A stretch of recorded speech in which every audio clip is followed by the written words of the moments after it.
Tonight, Question Time is in Scotland for the first time since the SNP came off the rails in such spectacular fashion. Following Nicola Sturgeon's resignation and the arrests of high-profile SNP officials in the course of a police investigation into the party's finances, the audience here in Fort William want to know what it all means for Scotland and for the UK. We're here in the Western Highlands, in the foothills of the UK's highest mountain, Ben Nevis. This area is represented by the SNP at Holyrood and Westminster, although the wider Highland area voted narrowly against Scottish independence back in 2014. Our audience also want to talk about how should we fill our job vacancies, train our own or with more immigration? And also, is the cost of living crisis a cost of greed crisis? Welcome to Question Time.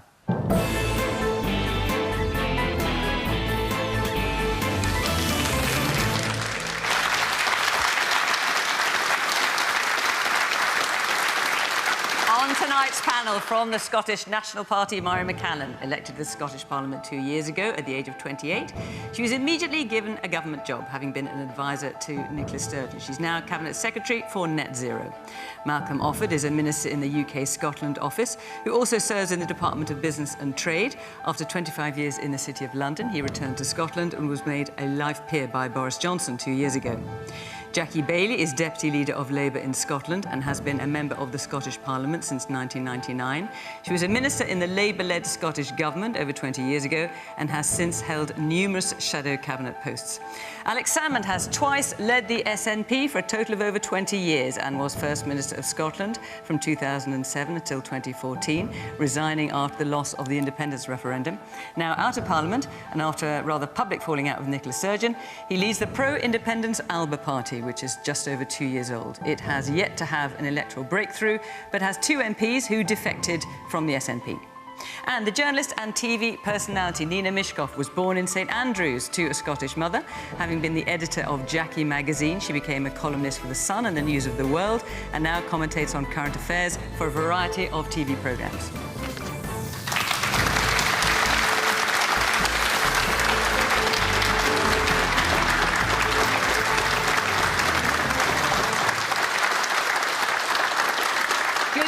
From Fort William, welcome to our panellists, welcome to our audience here, who, of course, you are reflect a broad electoral map of the country that we are in, which, of course, tonight is Scotland.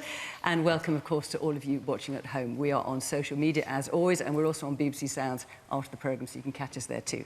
So, let's start with our first question, which is from Tony McCoush.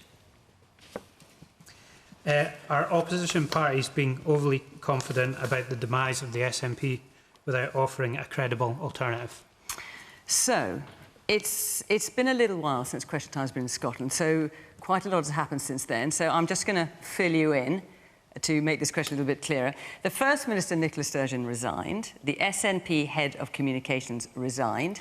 The SNP Chief Executive, Peter Murrell, resigned, who also happens to be Nicola Sturgeon's husband. Then Mr Murrell was arrested. Many of you remember the image of the police tent erected in the front garden of their home. The SNP Treasurer was also arrested.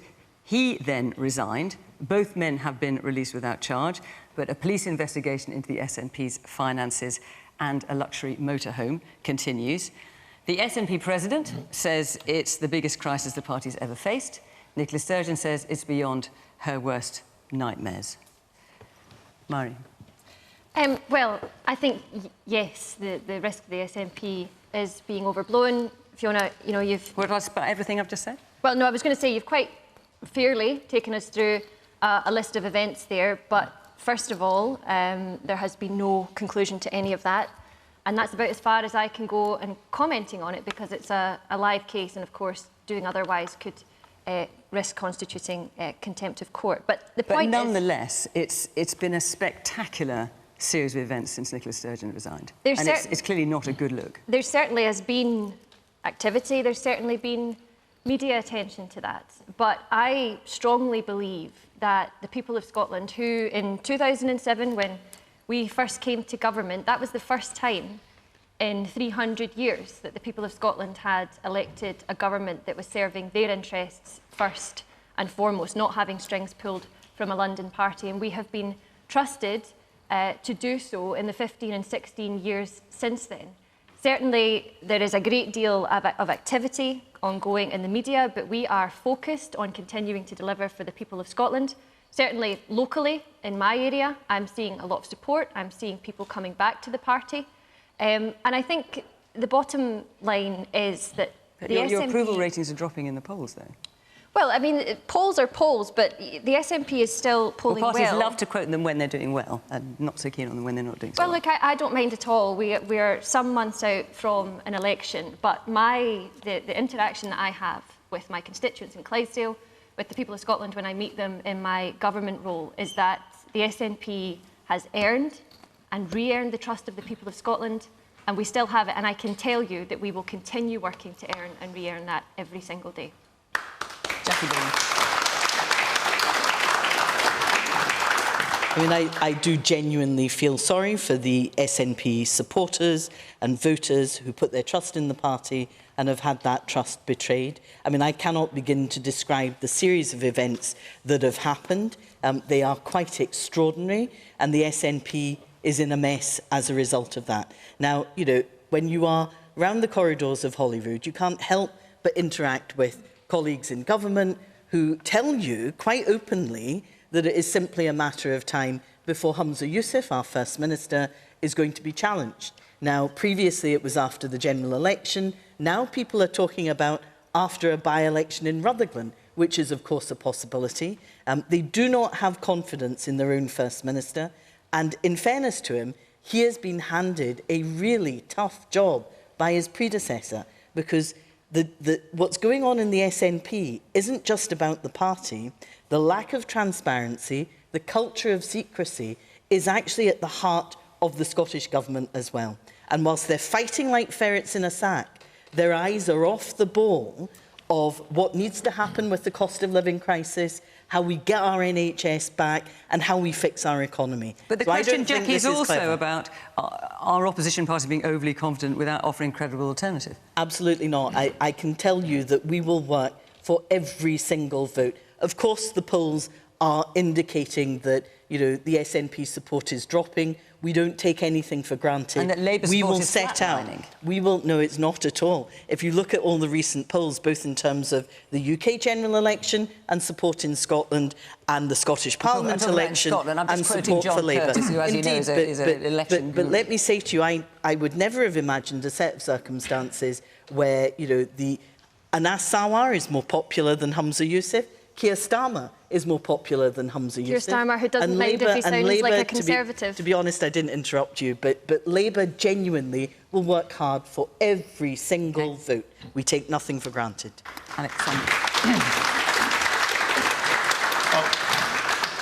Tony's question was, were the opposition parties being arrogant or complacent in assuming that the SNP would be inevitably, you know, go down in flames? And yes, they are. I mean, the reason for that are a number of things. Firstly, that SNP support is deeply embedded in Scotland. It's been built up over generations, and particularly since 2007, as Mairi rightly says, the SNP did lots and lots of good things in government.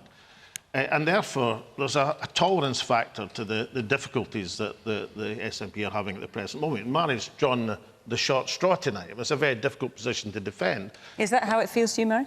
No, not at all. I'm very proud to be here as an SNP representative. And you've done a good job in defending the position. That's the point I was making.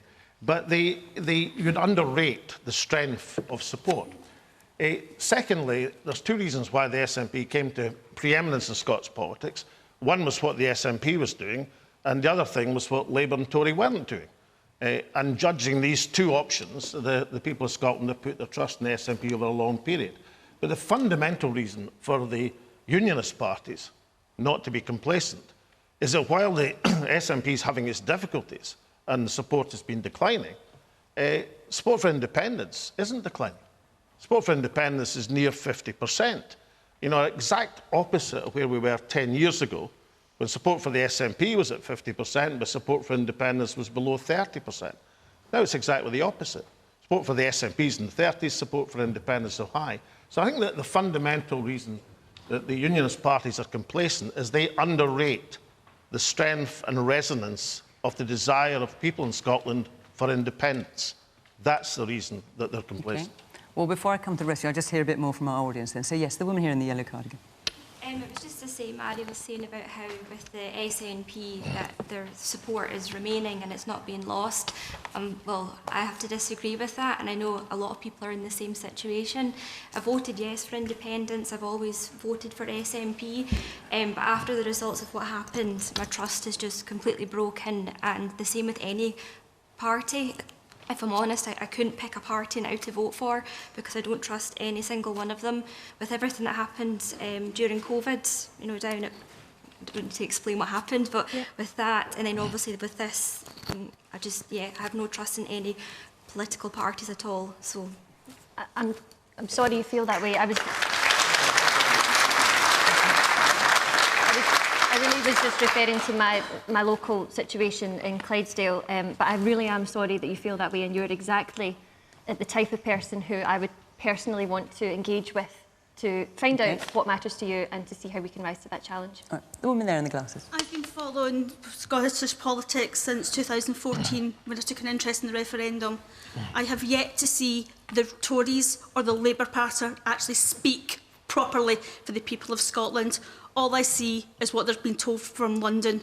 If you want to get the people of Scotland to vote for you, speak to us, talk to us, listen to what we're saying. At the moment, you're not listening, and as a result, I will personally never vote Labour ever again. And I voted for you until the referendum. OK. I'll give you a chance to answer that in a minute. Yes, the man here.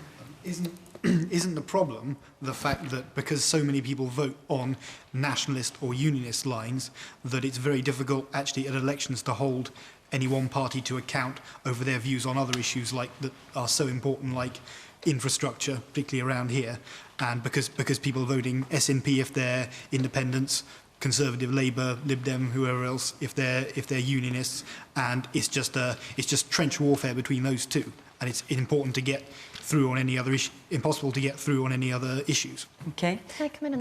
No, can I let the rest of the panel answer? No one's going to get a chance.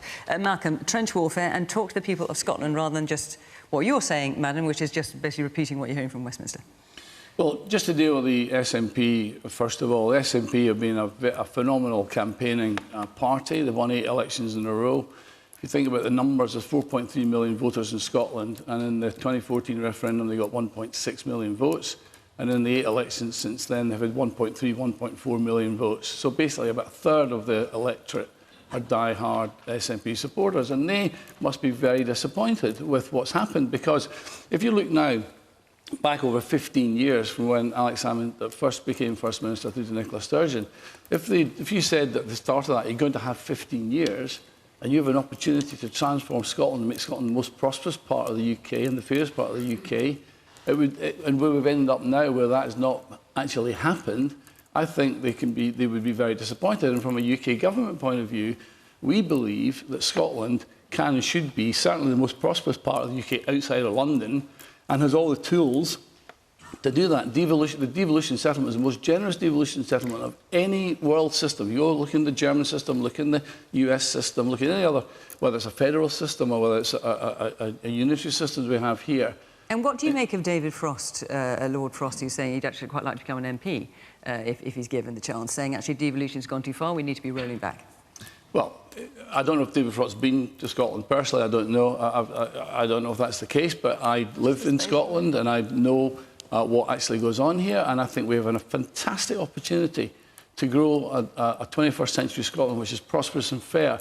And we have all the tools to do that. The key tools that we need, like a strong currency, like a strong treasury, like free borders, the ability to trade internationally, the strength of being together in one country. We have all of that, and we can make, and within the UK, we can make Scotland a powerhouse if we can get working. If the UK government, the Scottish government work together, we can turbocharge Scotland. Nina.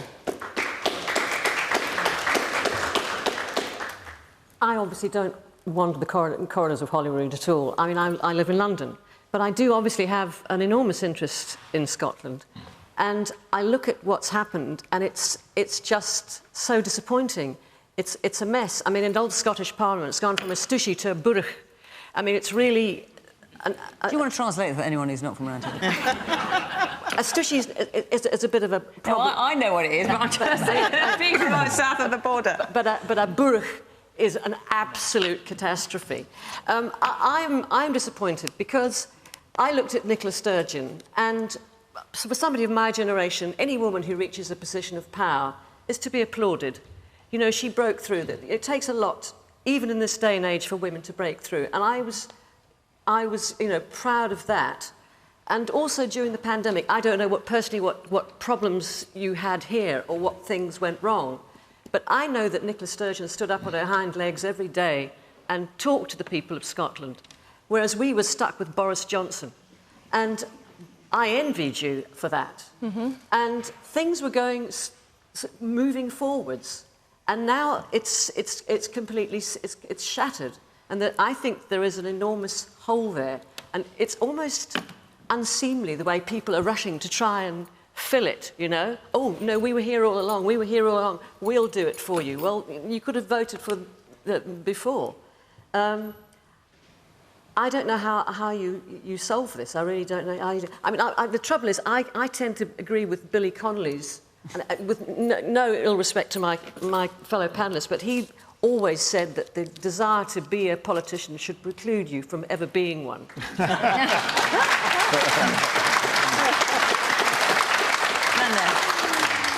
Yes, you, with your hand up. The desire to have a prosperous Scotland is what I think we all wish for. And the nationalist government at the moment does appear to stifle some of those ambitions.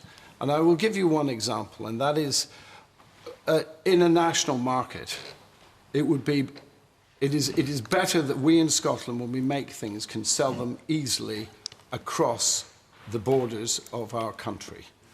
And recently, there was an initiative called the DRS scheme, which meant that anybody in Scotland making anything in bottles or cans, particularly in bottles, would not be able to sell it south of the border without having to pay a tax, an extra tax. Now, that is a barrier to trade. That means that me, as a man making things, is anxious about how I want to build my business, because I fear that the Scottish Government's going to turn on me left and right with new initiatives that are actually going to prevent me from growing my business, employing people, and improving local skills. And what you're referring to is a bottle return scheme, which was mooted here and I think has pretty much been shelved for the time being. Oh, no. Was it not? No, not been shelved. Very much awaiting our Internal Market Act exemption from the UK Government so we can plough ahead. Right.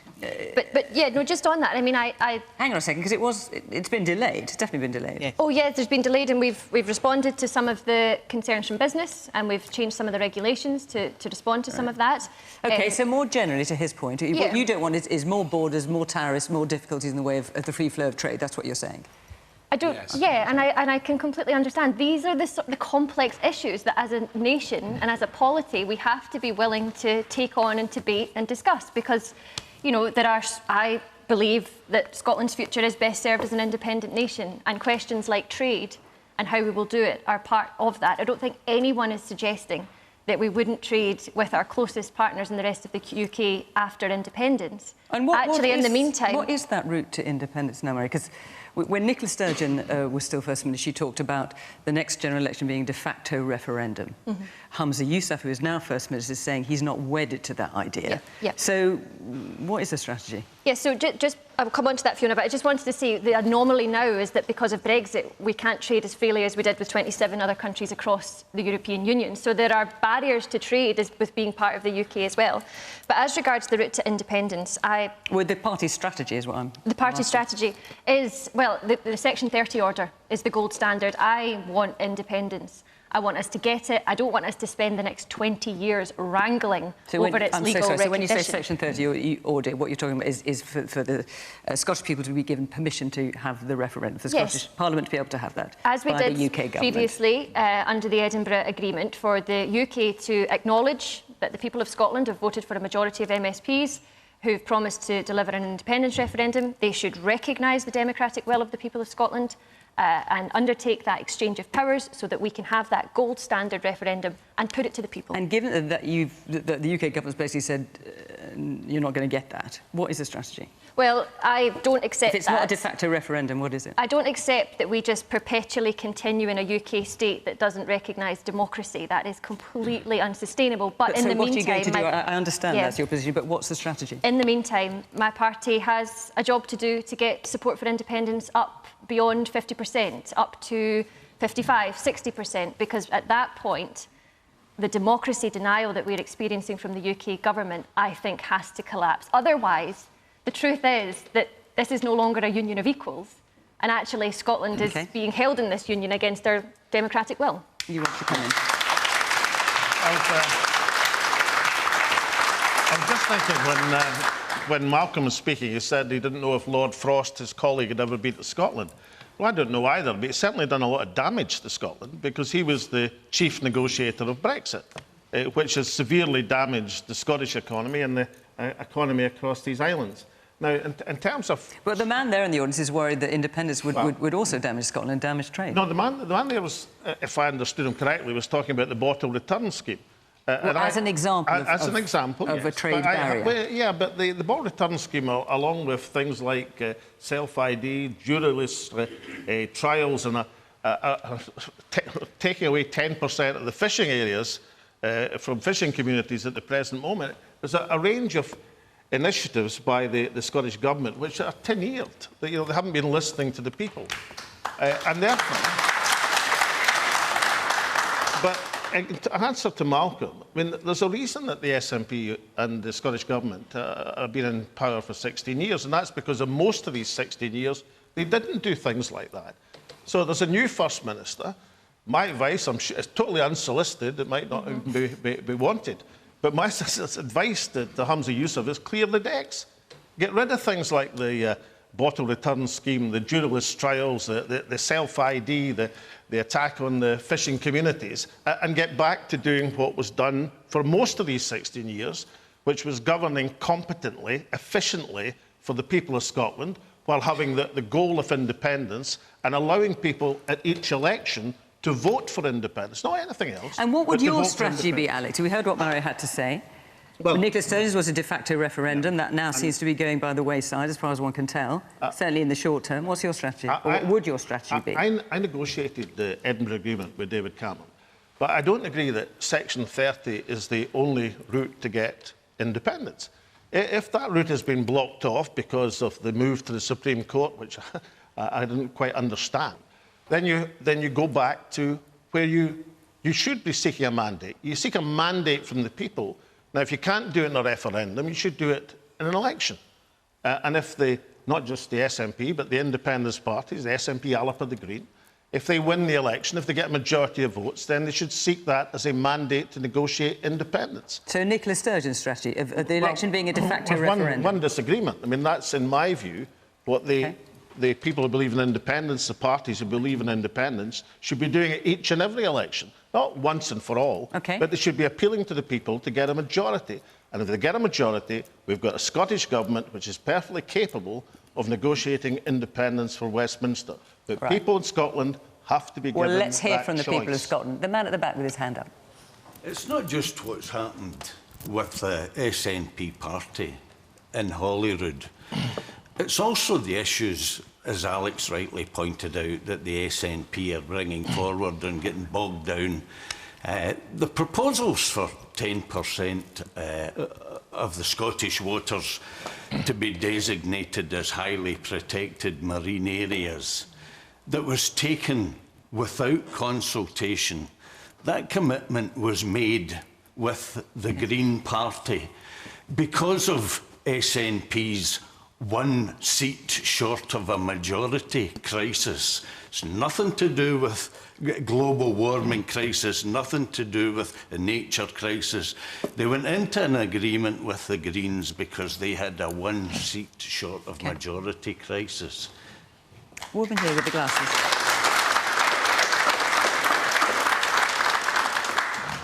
So I used to be an SNP voter, and it's not because of this that I've decided not to vote for them. I've decided because something that's personal to me, my MP won't support and help me raise awareness for and make changes for. So I want to know, But the amount of SNP voters now wanting to turn away and go somewhere else, I want to know how confident Alex Salmond is of taking these voters from them. He used to be the First Minister for Scotland under SNP. You've now set up your own party. So how confident are you that these voters will then turn to you?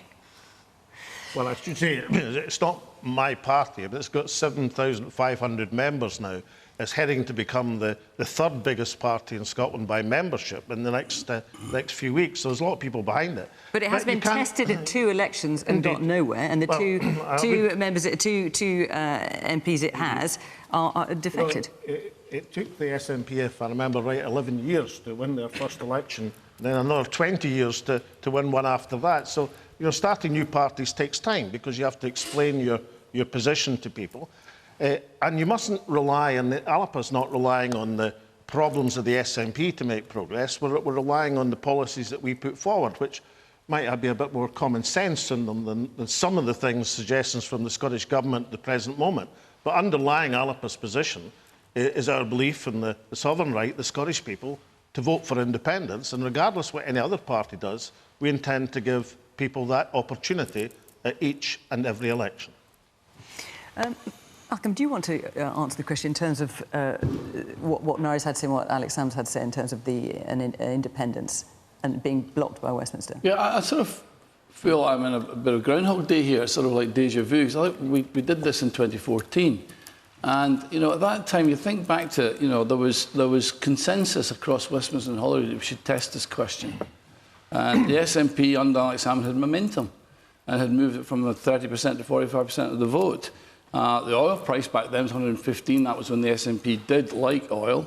There was Tory government in London. Alec managed to get the yes question on a yes or no, which we wouldn't do again. And he managed to get it done under EU electoral rules rather than UK electoral rules, which Malcolm, meant that... How are you deciding the referendum question? Just as a matter of interest, if there were a referendum. Hang on. So all of that was set out. All of that was in favour of the SNP. And let me just remind you of the score. 2 million, first of all, 3.6 million Scots voted, 84% turnout, the highest turnout in any election in the G20, except in Australia, where it's compulsory to vote. 2 million Scots voted to stay in the UK. 1.6 million voted to leave. We know all this, and also we know what many Scots say, which is the situation has changed because of Brexit. It was decisive. It was decisive. In the Brexit vote, 1 million Scots less voted. 2.6 million Scots voted in the EU referendum. That's 1 million less in the UK. So that tells you that to the Scots of the two unions, the UK was 1 million more people cared about the UK than the EU. And in the EU vote, 1.6 million Scots voted to stay in the EU, which is trumped by 2 million. I think you might be losing your audience here, Malcolm, in the politest possible way. The numbers. The point is. What is the point? The point is the Scots have voted to stay in the UK. It was a once-in-a-lifetime promise given by once-in-a-generation promise given by Alex Salmond, and there is no momentum and no desire amongst the Scottish people to have another divisive referendum. But there's zillions of people vote one way, zillions of people vote the other way. But democracy is not a once and for all thing. People are entitled when circumstances change, if they want to change their mind, and they're certainly entitled when they vote for it to get the opportunity, the democratic opportunity to vote for independence. Jackie, let me come back to you. I just wonder if you'd answer the point made by the woman there in the glasses about how you were saying neither the Scottish Conservatives or Scottish Labour are talking to you as far as you're concerned, because basically you feel that you're taking your orders from Westminster. Let me genuinely say to you, I go canvassing every weekend. You give me your address, I'll come to your door and we can have that conversation. She's saying no. Doesn't want that, but there you go. But I do, and I think it's important to listen to people and to speak to people. And let me tell you what they're saying to me. That there is not a majority, certainly in my area, that are in favour of independence. Neither is there a majority in favour of the status quo. But what I see day in, day out is people asking for change. People in my area stuck on an NHS waiting list. 1 in 7 Scots stuck on a waiting list. But that, in fairness, Jackie, that's not the point she was making. Tell me if I'm paraphrasing you wrong. The point you were making was you feel that what you're not doing is talking to Scottish people about the things that matter to them, but you're just parroting what comes from Westminster. Is that a fair paraphrase? But I am actually telling you what I'm hearing on the doorsteps in Scotland. And it is about a cost of living crisis. It's people struggling with energy bills. They're talking about food prices going up in their supermarket. These are the things people are raising with me. And let me say as gently as I can, you know, to both Alex Salmond and to Mairi, because currently polls are predicting that the SNP will lose seats at the general election. There are also, in fairness to Alex Salmond, there were 1,000 councillors elected in 2021, not one of them from Alba, not one. So at key electoral tests, I've no doubt SNP members are moving over to Alba, but SNP voters aren't doing the same, because the real test at this general election is who can replace the Conservatives. You don't need to protest with the SNP, because that will not remove the Conservatives. You can actually vote for Labour, get a Labour government, and kick the Tories out. And I think Kirsty Blackman... So you're saying vote for Labour even if you don't really want them, but just as a way of getting the Tories out? To be honest, what I'm hearing on the doorstep is people do not want to see a Conservative government any longer. And yet, right? let me just say, Kirsty Blackman, you're a former SNP deputy leader, and Mairi Black, a current SNP deputy leader, have said on TV that they would do all they can to bring down a Labour government. That's let the cat out the bag. It suits them better to have the Tories, to have continuing... Okay. All right. No, I'm going to... Wait a minute. People... We've been speaking for half an hour on this, so no, I'm afraid not, because otherwise I'm not going to get any of the other questions in. And the thing is, the questions that we select for this programme are dictated by you and where your interest lies. And we did have a lot of questions about that. We have many about the other topics I'm going to come to. So forgive me, Alex, I'm going to stop it here. Before I do, I just want to tell you that next week Question Time is in Gravesend in Kent, and the week after we're in Leicester. So if you want to come and be part of the audience, it's fun, isn't it? Come and add your 2 penneth. Go to the Question Time website, the address is on the screen, and follow the instructions there. Right, let's take one of these other questions that I know you want to talk about, from Anne Dalgatti. There you are. With the lack of EU nationals, will the country's hospitality and fruit-picking sector be able to survive another year? Right, so this week we had down in London, we had the Home Secretary saying there was no good reason why the UK couldn't train up enough fruit pickers, amongst other things, and we don't need to bring more, increase immigration or bring more people in. Then the very next day we had the Prime Minister saying, oh, actually, let's have another 10,000 extra visas for exactly those people. So who's in charge, Malcolm? Prime Minister's in charge, and the... Does he need to have a word with his Home Secretary? Well, the industry, both the fruit pickers and the agri-industry and, in fact, the fisheries have been in extensive discussions with UK government on this. And we are in a period of transition where we have to move to a new world outside of Europe. And we've relied very heavily on European, particularly Eastern European workforces in the past. But a practical solution has now been found. The industry is now generally happy with.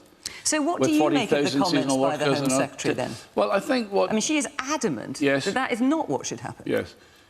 I think... She's just wrong, is she? Well, I think what she's referring to is that I think what she's referring to is the issue that we have. There are job opportunities in this country, and we have people who are economically inactive, and yet we're bringing a lot of people in to do jobs that perhaps we ourselves don't want to do anymore. And she's trying to wrestle with that issue of how do we help to get our own people back to work versus bringing in outsiders to do these jobs. She's doing a bit more than wrestling, isn't she, Malcolm, in fairness? She's saying we shouldn't have any more. Well, and Rishi Sunak has just allowed another, is just now allowed 10,000 No, the government policy which has been agreed, I mean, she was speaking in a convention outside of the government. She was speaking in a conservatism convention thing. Yeah, but the government policy has been settled with the seasonal worker route to come in to help us transition to this. But we also have to realise that we've got massive labour shortages in our own economy. So you're not bothered that the 2 top people at government saying things are polar opposites on the same policy? But don't you agree? Hang on, just let him answer that question, Nina. You're not bothered by that? I don't think they're polar opposites. I think the policy's been set. What do you think? The policy's been set. The policy's been set, and she's asking a question for all of us to ask No, she was making a... Come on, Malcolm. She's asking a question. You're not going to answer. She was making a statement that we should be not bringing in more fruit pickers, but we should be training up our own. Nina. Don't you agree that the job opportunity that Suella Braverman was banging on about was Rishi Sunak's job, which is what she was making a blatant play for? Okay. Well, and the thing is... and on the question itself? Yes, I mean, on the question itself, the thing is, you know, decades ago, we used to have tatty holidays and fruit-picking holidays. You know, we just have been a nation that hasn't done it for a while. I don't know whether it's just lack of opportunity or we just well, let me give you a figure, Nina. So in 2020, only 5% of seasonal workers in farms in Scotland, for example, were from the UK. Yes, but the thing is, you know, she talked about training up fruit pickers, butchers, lorry drivers. They're very, very different. I mean, the logistics of fruit picking, you have to go to a farm. You can't just bus people out from, you know, and the EU workers stay in, you know, caravans. How many kids are going to be, you know, it's hard work. Maybe young people expect more from a job than that. I don't see that. I just don't see, it's impossible somehow. OK. Guy at the back in the corner, yeah. I've worked in hospitality for the last 2 years, and we're desperately short-staffed, I can promise you. So I asked the man in blue on the panel, are EU nationals welcome in the UK to help bolster our economy or not? Do you want to answer that? When we came out of the EU, we did the first trade deal we did was with the EU. Surely they we have a trade deal with the EU. You might as well just answer this question directly. Yes. And our immigration today is running at higher levels than when we were in the EU. Yes, with non-EU nationals. And we now have a points-based system. Hang on, we have a point-based system now. So anybody who comes to this country and qualifies in a points-based system can come and work in the country. So the answer is yes. The answer is yes, OK. You've stuck your hand up. Does that not satisfy you? That doesn't satisfy me. We don't need just high-skilled workers. We need all types of workers, OK? So I ask you again, is it not our NHS? Do they not deserve to have workers? Because they are desperately short-staffed as well. Why aren't unskilled workers also welcome in the UK? Well, the point system is graded. It's not, the point system is graded for different categories at different skills. So it does accommodate this. Jackie? Yeah. I think you're absolutely right. We need to make sure that there is a level of migration that will support both our economic needs but also our public services. And the NHS is currently carrying 5,700 nursing vacancies, and that's affecting patient safety. So we absolutely need to do something. But my understanding is there has actually been something like a 95% increase in work visas. But these people aren't coming to Scotland. And we need to look at why that is. Now, certainly in the Labour government previously, we had a Fresh Talent initiative. It was about encouraging people to stay in Scotland, to make their life in Scotland, and to work here. We need to look at approaches like that to ensure that we have people in the country to suit our economic needs, but also to help with our public services. And would you increase the number of visas that are given out for people to come and fruit work in farms or in hospitality? I think clearly the number has increased substantially. I do think we need to take it further, so but it is about directing people to the right parts of the country. They are simply not coming to Scotland, and we need to understand why that is. OK, let's hear a bit more from our audience before I go around the panel. Yes, woman there in the stripy T-shirt. I think one of the reasons that they're not coming to this part of the Scotland is because the infrastructure and the logistics, like you said, is just impossible. I live in Ardnam Merkin, which is just over the water, and our ferry over the Corran Narrows has been broken for several weeks now. We took a 92-mile detour to be here tonight. 92 miles, and that is the only way we have to get across the water. So it's all first very of all, well. Thank you very much. A pleasure to be here. And I have to say, thank you. The ferry not been working? The ferry was off since before Easter. We only had a temporary ferry at the time. It was a smaller vessel, and it's not. We don't know when it's going to come back. But these are the problems that the Highlands especially are facing. It is not just our ferry, which impacts us massively. There's been problems with all sorts of different ferries and infrastructure. It really needs looking at because we depend on hospitality, we depend on workers, we depend on all of this, and we've just not got any support. We're not hearing anything from our MSPs, our MPs, or anything. Nothing is being done, and it needs sorting. Okay. What are the glasses? Yes. What to ask is how much unemployment people have we got, so why do we need incomers? You've got high unemployment if you're not. Well, what we have is in the UK, we have a million... What about Scotland? I'll come to Scotland. It's because it's 10%, it's about exactly the same numbers. It's about 1.2 million job vacancies and 1 million unemployed looking for work. And in Scotland, it's about 120,000 to 100,000, so it's the same number. But we have 20% of our working population economically inactive, a third of whom are on long-term sick.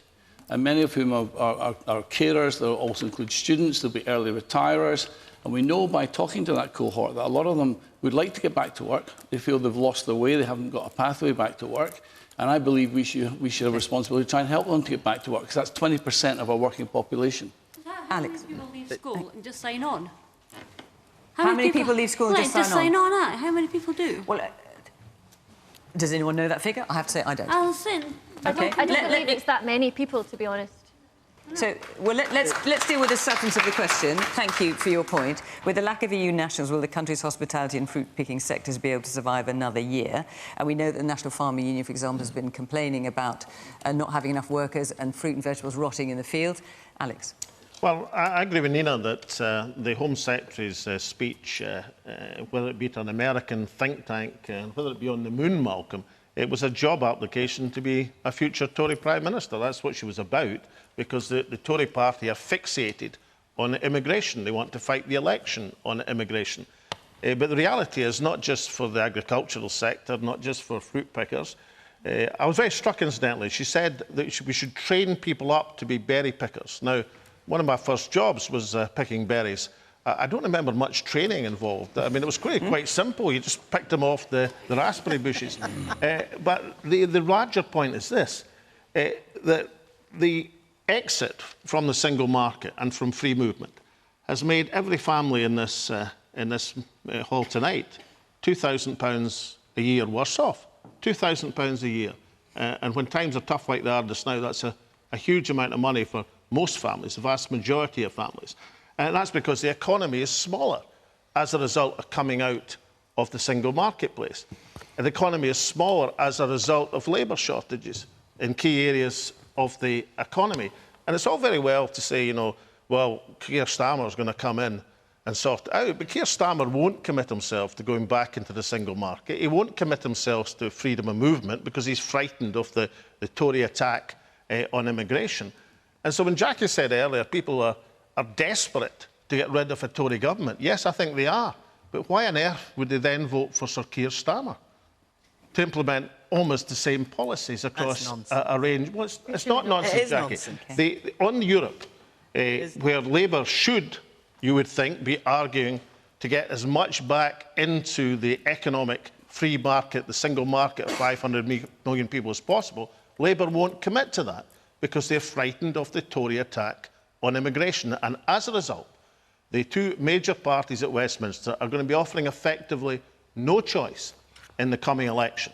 It's either going to be the Brexit with the Tories or Brexit with the Labour Party. And it is, Jackie, why Scotland needs to make its own choices with regard to its economy and its trade. Mairi. Yeah, just on the initial point, I worked quite closely in my previous job as Environment Minister with fishers, farmers, hospitality sector, and they were at their wits' end, not just about Brexit and what it ended up meaning for them all, but also their complete inability to communicate with the UK government and to have them listen about the needs that they had for seasonal workers and to respond to that. I'm afraid that Brexit has been probably the single greatest act of economic self-harm. The OBR, the UK government's own economic advisors, have said that the economic impact of it is twice that of the pandemic. And that's before we even get into what we've lost culturally. So my solution, the SNP's solution, is that we get ourselves back into the EU. We do so as an independent nation, and then we can live, work, love and move across 27 nations of the EU like we used to be able to. But that's quite some time on. Forgive me for interrupting, but that's quite some time. What are the fruit pickers, the farmers, the hospitality, what are they going to do in the meantime? Well, that's what I'm doing virtually, or I was doing virtually every day in my previous role, was lobbying the UK government to do the right thing by seasonal work visas and to reflect the real number of folks that we need to be getting in to work in your businesses. It's been inexplicable, actually, the way that they've responded to it. Jackie, do you want to just answer Alex Salmond's point about basically if you're voting for Labour, you might as well vote for the Conservatives, because frankly, you're going to get the same when it comes to immigration and Brexit. But that's an extraordinary proposition, and I have to say it's one I reject, because if you contrast what the Tories are about, right, and go back to 4.5 million of COVID money to their cronies. No, but specifically, no, Jackie, wait a minute. Because if you want to get into all the differences, they are intent we'll be here all night. But specifically on this question, which is about a lack of EU nationals and immigration, what's the difference between you and the Conservatives? There is a clear difference. The Tories have a toxic relationship with the EU. Labour want to repair that relationship. We need to do it for business, for people, to ensure that we are able to have decent trade relations with them. That's currently not the case because the Tories aren't interested in that. Will you take us back into the EU, Jackie? I have to say, you know, I campaigned for the European Union. I campaigned against Brexit. I voted against it. And actually in areas that I represent, the SNP were missing from that debate. I went out and delivered SNP leaflets. Will you take us back into the EU, Jackie? Let me finish. It's 2023. Listen, you have spent, okay, less than you did on the Shetland by-election on your EU campaign. People's so I will take no lectures are being from hit people here. who currently are not using the powers they have. So let's talk about something that the EU did, Erasmus. That impacted on a lot of young people. It gave them opportunities to travel. Wales have replicated Erasmus. The SNP have still not done that. We do not have a replacement for Erasmus. So I will not take lectures from people who, frankly, deliver the rhetoric to you about wanting to go back into the EU, but have no idea how they would do it, no plans to do it. There is a pragmatism about what we face just now. And what Labour would deliver is a much closer, better working relationship with the European Union. And more because EU that's what nationals we working need. in Scotland? Well, I would welcome EU nationals working in Scotland. Equally, I would welcome people from Scotland being able to work in the EU as well. Can I just say, I did Erasmus, and it was one of the most horizon-expanding experiences of my whole life, you know, coming from... So why haven't you done it? Why haven't you can I tell you it? this, what Jackie just described there about a closer relationship with the EU, this is the perpetual disappointment... No, but what about the Erasmus point? Because it's obviously great for you, and she's saying the SNP have not replicated it. It's the perpetual disappointment that we've come to know from Scottish Labour, and I just set out that our approach, the SNP's approach, and we're the only ones now defending Scotland's European future. On Erasmus it's an independent country, back in the EU, so you brought it up. And back in the Erasmus scheme. Right, so, and the reason why Scotland hasn't replicated it... Look, I'm sorry, we can try and put plasters over the disasters that the Tories and Labour have delivered for us. Instead, we will focus on the big picture, which is getting Scotland back into the EU. Okay. A quick word on trade, on Brexit. Just a very quick word on trade on Brexit. Within less than a minute, because I want Scotland's to move on. one of Scotland's most profitable sectors is food and drink. We are 25% of, sorry, actually a third now of UK exports. So if you think that we represent the population, we're at a third of UK exports. Last year there were 8 billion. That was up 20%. From the previous year is now 10% since we up on when we were in Europe. Okay. That's an industry. It doesn't seem to be food and drink seems to be trading very well, up 20%, record-breaking with or without Brexit. I don't see Brexit as in any way endangering our trade. There are other areas of trade which have not done so well, as you know. Let's take one more question from, because we've only got about 10 minutes left, believe it or not, from Mairi McAllan. Oh, there you are. Hi. So in the House of Commons this week, the SNP's Mairi Black was quoted saying that this is not a cost of living crisis, this is a cost of greed crisis. What are your thoughts on this quote? Mairi Black of the SNP, of course, was in the House of Commons on Tuesday, and she talked of profiteering during the pandemic. These are, I'm paraphrasing what she said, high supermarket prices and the large profits enjoyed by the energy companies. And she said that, therefore, this is not a cost of living crisis, it's a cost of greed crisis. Can I just ask, Mairi, how's it affecting you? Massively, especially with food shopping, just daily bills. Funnily enough, today I was speaking to my colleagues at work, and one of them is a single mother, and she lives at home with her son, and she says that her electricity bill has went up by over near enough £150 a month. Things like fuel. I mean, even if you just look in Fort William now, the cost of fuel here compared to other places, it's ridiculous. And we're thinking of that 92-mile round journey as well. Yeah. So it's really noticing it, and it's not just certain individuals; it's everybody is noticing it. Okay. So Jackie, let's kick off with you. I mean, obviously, you can and you will lament this being the party's position, the state that you think the country is now in as a result of the Conservative government or as a result of the SNP. What would Labour do? So we've been very clear about setting out a cost of living package to help people. For example, I know energy prices have gone sky high. We would have a windfall tax on the excess profits of the oil and gas companies who are making, huge profits at the moment. And that would put £1,400 into everybody's pocket because the cost of energy has just outstripped anything we know. I know in my local area, food prices have gone up enormously to the extent that, and I won't name the brand of butter, but it was security coded by the supermarket. I mean, that is just extraordinary. People are not able to afford the basics, so we need to do much, much more. We have set out plans, including, for example, at the moment, we know interest rates have gone up to 4.5%. Those on mortgages who perhaps are on fixed-term mortgages coming off them, they will struggle enormously. And there are mortgage rescue packages that we've suggested that, frankly, the SNP government have yet to implement. These are practical things we're suggesting that would help people, including looking at how we do rent reform to ensure that those who are private renters are also protected. So there's a range of things we would do. Okay. But the top priority for people is tackling this cost of living crisis. It is crippling people, and we are simply not doing enough, either at a UK level or in Scotland. People shouldn't have to choose between food and their heat, so it's critical. Instead of, saying SNP should do this or Labour should do that, do something now, because everyone is needing something done. We've not got much time left, so I think it's a brilliant phrase. It's a brilliant phrase, cost of greed, because what we've seen in the last few years is real naked greed at the top of government, from Boris Johnson to down to every little Tesco supermarkets. They're all making money, and it's when people put. I mean, Tesco's profits, just for the record, their profits have fallen. Actually, they've fallen, but they've made an enormous amount of money, and I believe the supermarkets are fleecing us, because when you go in to buy a packet of Ryvita or something, and it's gone up from 90p to £1.50. Who is making the profit off that? But the thing is, it's when you put profits before people, which is what this government has done for so long and continues to do, every aspect of it, that is completely wrong, and that's why we're all suffering. Everybody is. Everybody is. The train companies, the water companies, as you said, all the sort of the energy bills. It's nonsense. The profits they're making for their shareholders are obscene.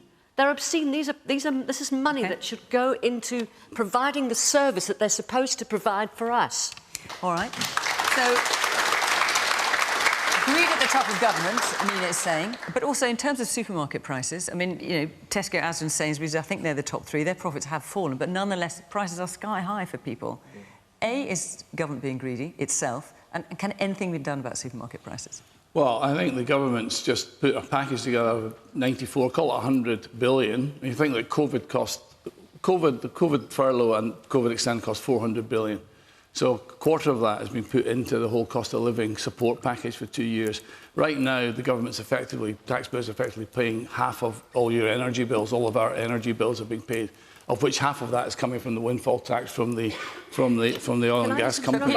Can I just say one thing? Grant Shapps made a statement last week, one of the stupid statements, saying that the Tories are filled with steely determination. They're like rats in a sack, never mind steely determination. What he said, he told us this. He told us that in a few weeks, energy bills are coming down. It's summer coming, for heaven's sake. I mean... OK, so I think what we say is this is not exclusive to the UK. This is not a UK. This is a global issue. Now, our food inflation is running about 19.5% in the UK. Germany is a point higher, and France is 2 points lower. Overall inflation. Hang on, Nina. That's our food overall, our inflation is higher than any of the other G7 countries, as you know. No. Our economy is now growing. Now we've just had an upgrade from the Bank of England, the IMF. Our economy is now growing, and we're not in recession. Okay, but in terms of food inflation, the input costs, mostly obviously fertiliser and fuel, have gone massively through the roof with the whole outcome of the Ukraine war. That is now under control. We've got that under control through government intervention. prices are now coming down, inflation will come down. But right now it's very difficult, which is why the government's put a lot of money into especially the most vulnerable families, 8 million families getting particular targeted benefit on cost of living benefit. Add in the increases to the minimum wage. When was the last time you were in a supermarket? There's a package of measures that have been brought in to mitigate this very difficult time. And we now need to guide the economy through and get back to growth and low inflation. And that's what we're determined to do. Yeah, I mean, I think that there have been eye-watering profits made by oil and gas companies, but also by others, including Amazon, etc. And the SNP have advocated for windfall tax on them because people are suffering, as you say, having to choose between putting food on the table or heating their homes through one of the coldest winters that we've had in recent times. Now, there are... Lord Offord can narrate a number of factors here, but let's not forget there are very specific UK issues here that have come into play, not least the disastrous Truss Kwarteng budget, as a result of which I have friends who now can't pay their mortgage. That's how disastrous their approach was. But in Scotland, listen, we have been trying to do what we can with limited powers. The new First Minister, Hamza Yousaf, one of the first things that he did was take the Fuel Insecurity Fund and treble it from its original 10 million up to 30 million. We have been actually, dealing with cost of living in Scotland for years, however. We have 1,140 hours of funded childcare. We have the baby box. We have the largest provision of free school meals, primary 1 to 5. We're about to deliver 6 and 7 in the coming years. And allow me to mention it, the Scottish child payment. It was £10, we made it 20, it's now 25 into the pocket of eligible children every week. Busting poverty. People in the rest of the UK should be crying out for that. Alexander. Now, Malcolm said a minute ago that the UK economy was growing, yet in the last quarter it grew by 0.1%, which is the lowest measure of growth you can possibly get. So technically it's correct. But if he thinks that's a satisfactory performance, then he's living in cloud cuckoo land. Now, is it about greed? Well, I saw one statistic this week which indicates it might be. It was that the food prices in supermarkets have gone up by 13%. But for own brands, where people who are struggling have to go because they're cheaper, they've gone up 25%. Now, I don't see how that's explicable, and I think there should be an examination into that. And last the point I make is about energy prices. Ofgem prices your energy, your electricity, on the international price of gas. Now, the international price of gas has been going down, but the electricity prices haven't been going down. But in Scotland in particular, we generate 100% and more of our electricity from renewable sources.